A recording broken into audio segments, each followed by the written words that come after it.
A fat cat is a story in today's video. Life has been a roller coaster for me and I'm ready to share my journey. I'm in my late 20s, have a 4-bedroom house, a big car, money in the bank, and no debt. On the surface, I seem to have it all figured out, but underneath that look, I'm used to women trying to take advantage of me for my wealth and life. When I think about my past, I can't help but agree with the path that led me here. However, I did not acquire wealth in the traditional way. Just before I was a teenager, I experienced a life-changing car accident that changed everything. This accident resulted in the removal of a part of my skull due to a cerebral hemorrhage, which caused me to suffer many injuries. Instead of enjoying a normal childhood, I found myself spending more time in the hospital being examined and tested than in school, and missing out on life-changing experiences that most people never forget. This early trauma affected my life and shaped my perspective on relationships and human interaction. I had to learn to navigate a very stressful world, so I became more protective in many ways. My experience has made me flexible, but be careful, especially when relying on others.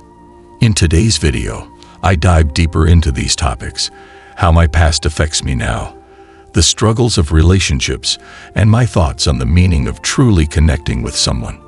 Let's explore this together. Human interactions become more complex over time, causing a serious cancer that cannot be cured by medicine. It took me 3 years to find out because of this hearing problem. As a result, I had to adjust my lifestyle.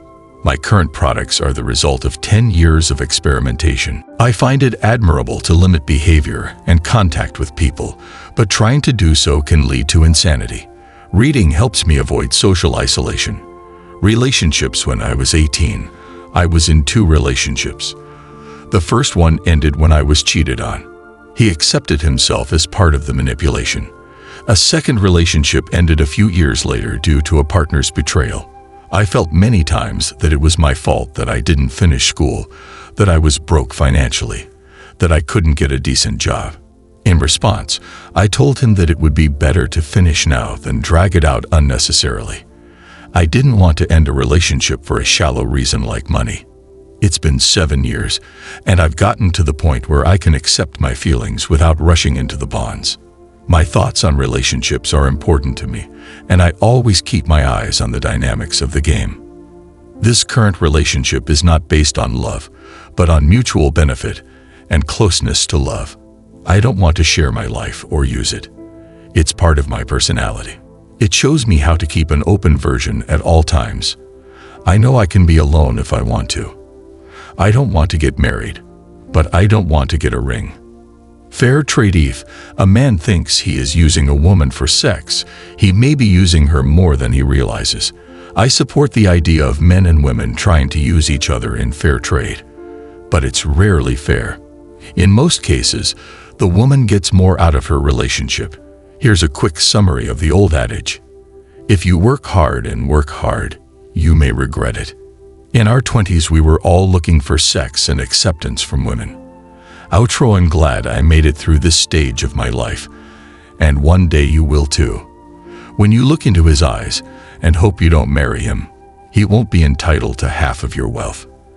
At that point, you might as well throw him like a prized fish into the muddy water in which you found him. She's in her 30s, and it's interesting to see how society views youth and beauty.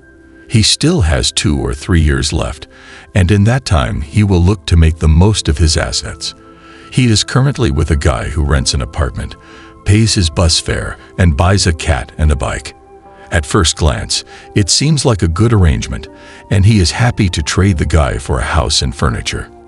This is a common motivation, used by many in today's situations. But let's think about deeper topics for a moment. In 2 years, the problem started in the relationship. He pushed her away, and she couldn't see him. This is the real danger of short-term communication, rather than real emotional investment.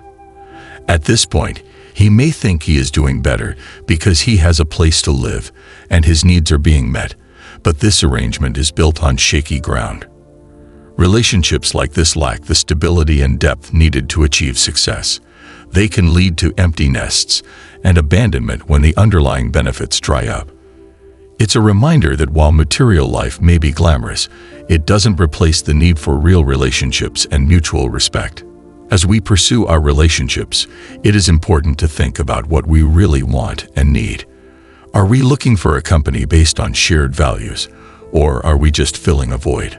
This is a question worth exploring, especially as we age and our priorities change. That's it for today. If you liked the video, please share and subscribe to the channel for daily content that challenges our thinking.